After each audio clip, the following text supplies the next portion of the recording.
Today, we'll be talking about how to choose the right van for your van conversion. I'll show you how I did it and why I chose a Ram ProMaster.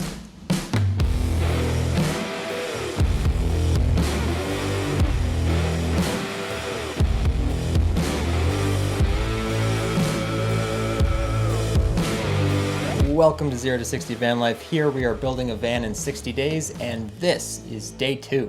In yesterday's video, I mentioned that I bought a 2021 Ram ProMaster van. Today, I'm going to walk you through that decision process and show you exactly how to find the van that's right for you. Now, when you're thinking about a vehicle to live in, there are so many different options to consider. SUVs, RVs, passenger vans, cargo vans, box trucks, transit buses, school buses, you get the idea. Having that many options is great because it means you're more likely to find something that meets all your needs, but it can also be pretty daunting. So here's the simple process that I followed to narrow my focus and make sure that I found the perfect vehicle for me. The first step is pretty simple. You just want to list all the criteria that you would possibly consider for your van choice. Things like cost, size, both interior and exterior, fuel economy, reliability, drivability, how much you can tow, how many windows you'll have, how easy it'll be to insulate. This could be anything that's important to you that you want to consider in your decision. The next step is going through those criteria and defining your requirements. Now, these are things that you absolutely cannot live without and will not compromise on. By defining these first, you can immediately rule out whatever doesn't meet your requirements and just focus on what's left. For me, I wanted to keep a fairly open mind at the beginning, so I started out with only 3 requirements. Number 1 is standing room. I want to be able to fully stand up in my van without hitting my head in the ceiling. This is a decision I came to after spending a night camping in my Suburban and hitting my head in the ceiling probably about 30 times. So since I'm about 5'11", and the floor and ceiling in a van typically take a few inches off of your headroom, that pretty much eliminates SUVs and any low or medium height passenger or cargo vans. I'm also not considering shorter vehicles with pop tops because I just know that I would get frustrated with the added chore of having to raise the roof.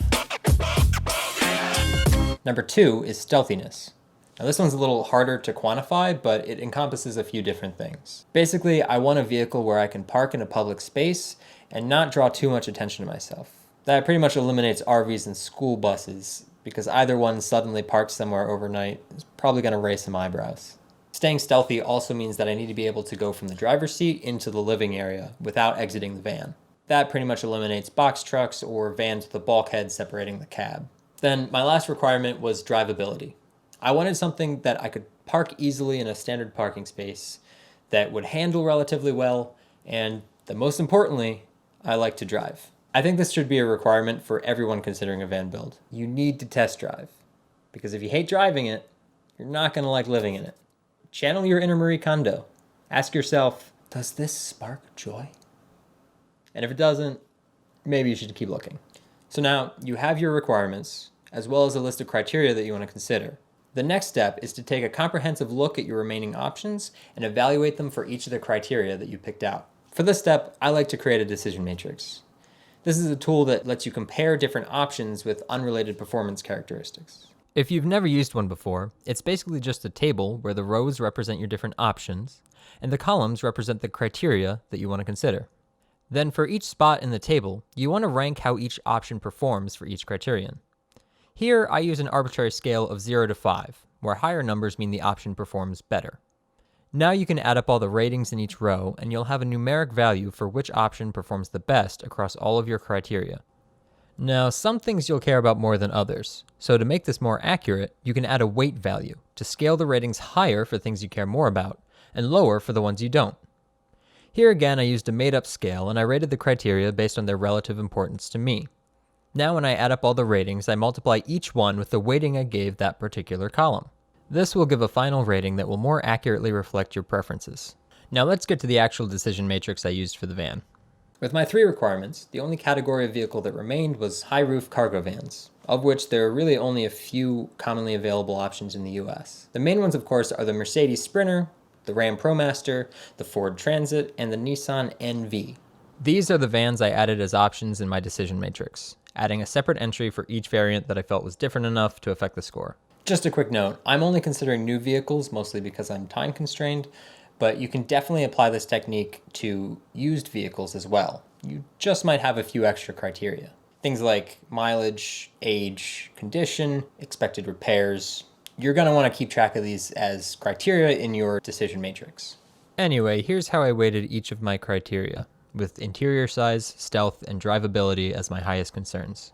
So now we're ready to get down to rating these vehicles. The first category is cost. The ProMaster line and the Nissan NV are clear winners here. This is just the base pricing MSRP I'm considering, but it's important to note that if you have your eyes on a specific trim package and you're not ordering custom, you'll be somewhat at the mercy of whatever options and prices that the dealers have available. Next is interior size. These scores were mostly based on interior length, since all the options considered met my height requirement. However, the ProMaster line got an extra point for having an interior width of 75 inches, which makes it the only one in which you can fit a full-size mattress sideways in the van. This actually ended up being a big factor in my final decision. I knew I wanted a fixed bed, and being able to position it sideways meant that I'd have more living space available in the rest of the van. The next two categories are closely related, as my ratings for stealth here were primarily based on the vehicle's size. In retrospect, they probably should have been combined, but these are the values that I used. Next is drivability. Since I hadn't test driven any vans until I started looking, I ranked all of these pretty much the same. I just docked 1 point for each of the vans that were longer than 250 inches, as I know that could make it harder to find parking. And lastly is repairability.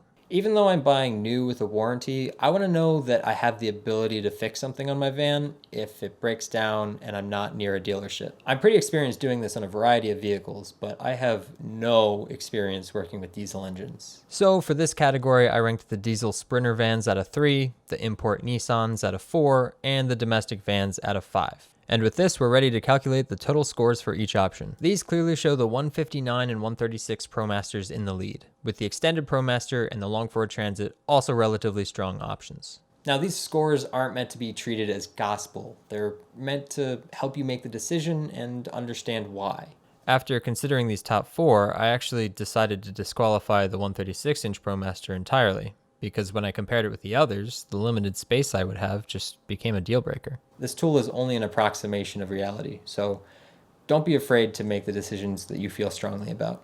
For me, after going through this process, I've felt strongest about the 159-inch wheelbase ProMaster, either the standard or the extended length. So when I looked for vehicles, I considered every 159 ProMaster, not being too picky about trim packages.